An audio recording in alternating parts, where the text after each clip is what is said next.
Hello all, మీకు తెలియని కొన్ని విషయాలు తెలుసుకోవాలనుకుంటున్నారా? అయితే మీరు ఈ వీడియో లాస్ట్ వరకు చూడాల్సింది కంపల్సరీగా.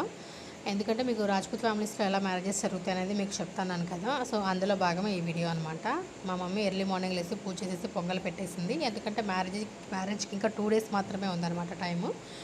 మార్నింగ్ ఈవినింగ్ ఇలా చేసుకుంటూ పోతే ఒక 5 మెంబర్స్ పెళ్లి కొడుకుని చేస్తున్నారు. 5 పూట్ల 5గురు. సో ఫస్ట్ ఇంటి ఆడపిల్ల చేయాలి అంటే నేను మా మేనత్త ఇద్దరం కలిసి చేస్తున్నాము. సో ఫస్ట్ మేము చేస్తున్నాం కాబట్టి మా పిన్ని అంతా క్లీన్ చేసి దానికి తగ్గ ఏర్పాట్లన్నీ చేస్తుంది. పెళ్ళికొడుకుగా కూర్చోపెట్టడానికి ఇలా 2 ముగ్గులు వేసి దాని మీద పీటలు, పసుపు, కుంకుమ పెట్టి ఇలా కూర్చోపెడతారనమాట. ఇక్కడ తెలియని విషయం అని చెప్పాం కదా మీకు తెలుసుకోవాలని, అది ఏంటంటే కత్తి.